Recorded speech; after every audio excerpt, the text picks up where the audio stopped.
How are you today? Hopefully you're doing well, starting your day off right with a smile, some joy. I always start my day off with a cup of coffee. That always brings me a little joy and helps me wake up. And I always start my day off with my devotions and gratitude, because gratitude really changes your attitude. It really does. So I have a question for you. Have you ever felt like a failure? And if you, what should you do about that? And has failing ever brought you in a new direction that you wouldn't have gone if you hadn't failed at what you had planned? Got some notes, so sorry if you see me looking down so much. So what should you do if you feel like a failure? I have been there.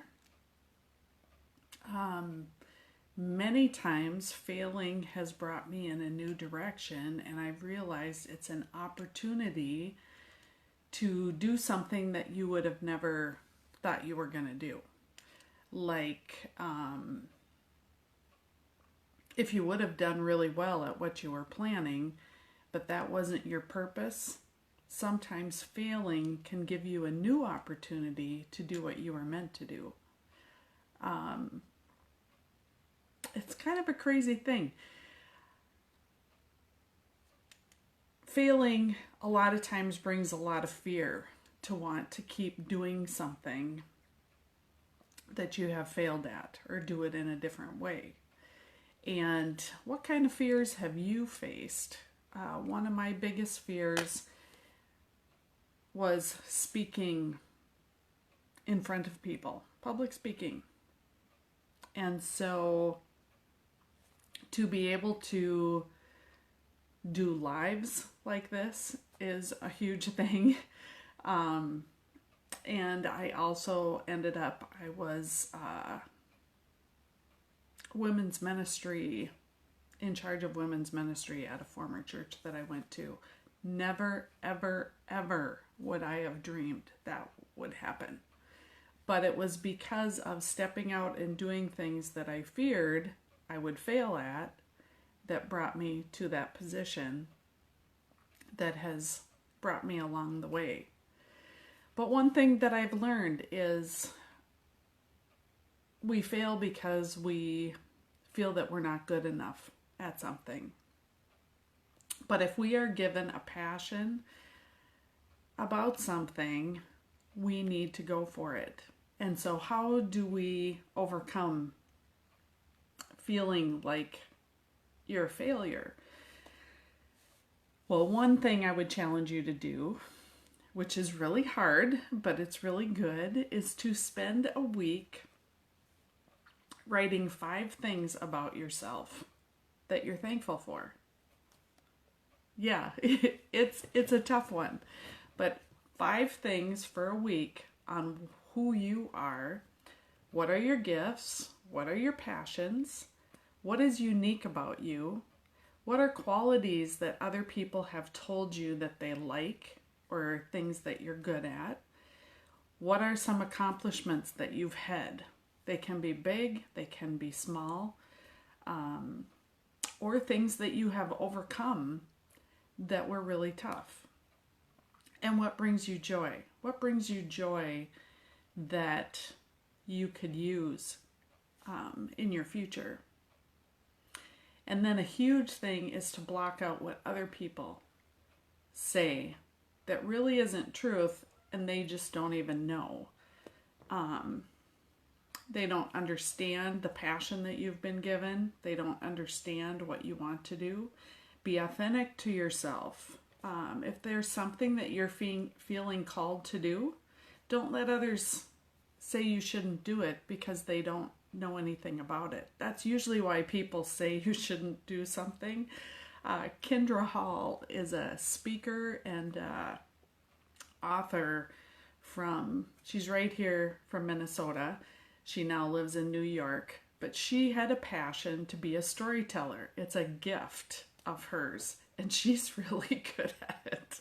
She's really good at it. But people said, how can you make money being a storyteller? And so she started to doubt that that's what she was supposed to do. But now I believe she's written her second book, and she speaks all over the place, and she has helped different companies change their advertising, change how well they're doing with their sales, because she's taught them how to tell a story that compels people. It's really such a unique thing. But if she would have listened to people, she did a video yesterday that I saw that said one of her best friends said, well, don't you have to be successful at something before you can be like a public speaker and this or that? And she was like, oh, do I? But she felt called to do it, and she went in, and it was a lot of hard work. My other favorite story is Jamie Kern Lima. I don't know if you know who she is, but have you ever heard of the IT Cosmetics? IT Cosmetics are now sold in Ulta stores. You can get it online. It's a big cosmetic,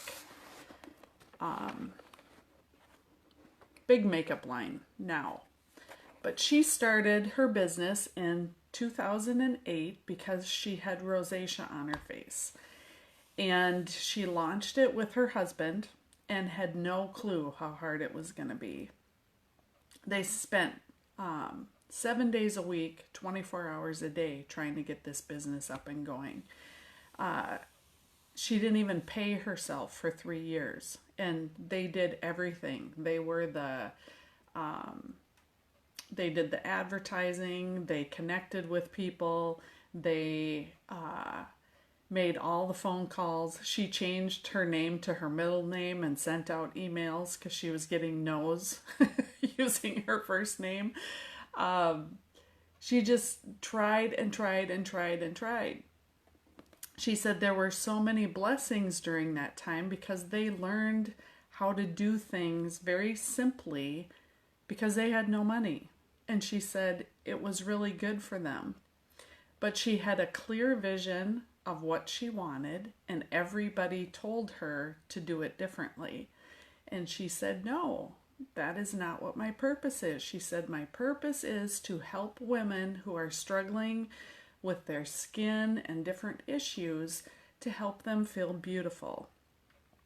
And so she was able to get onto, what is it on TV?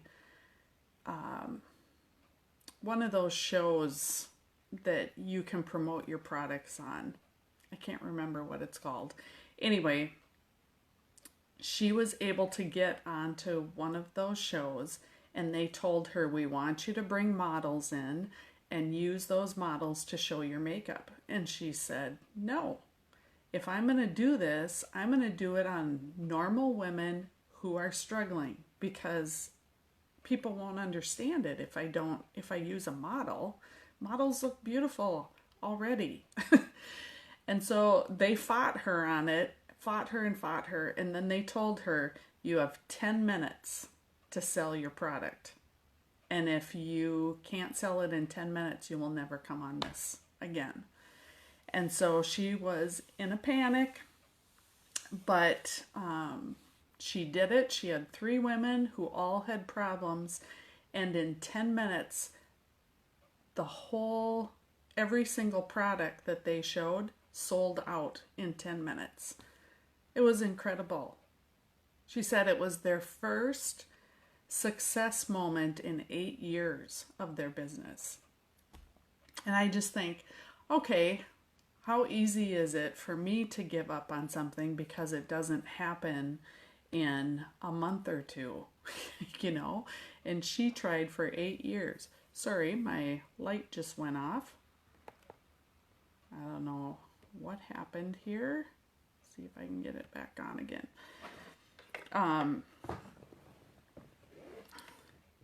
Yeah, it took her 8 years, but she sold that company for $1.2 billion. I mean, isn't that incredible? So she really said that God doesn't call the qualified, God qualifies the called.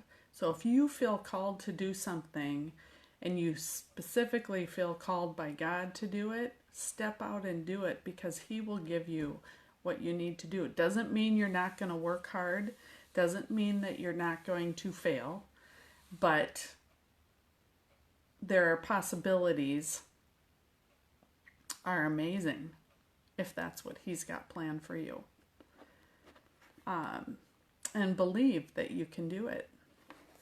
And this can go for anything in life. It can be in working out and losing weight. It can be business. It can be anything, facing your fears. So I hope today that you enjoy your day. I hope you find joy moments in your day. And put a comment in there. Answer that question of, if you have failed, how has it brought you somewhere else or given you a new opportunity? I would love to hear that. So look for those joy moments. They're out there today. My joy moment yesterday was, there is a man here that lives in my community that planted, I think it's 3 different fields of sunflowers. And he planted them specifically for people to go enjoy them. So my daughter and I took 5 of our grandchildren, well, all 5 of my grandchildren, to the sunflower field yesterday. And they had props all over the field. There was a piano, there was an old school desk, there was a guitar, a typewriter, benches, old chairs where you could take pictures. And the sunflowers were shorter than me. I'm like 5'7", and they were shorter than me, but the kids absolutely loved it. So look for those joy moments. Have a great day.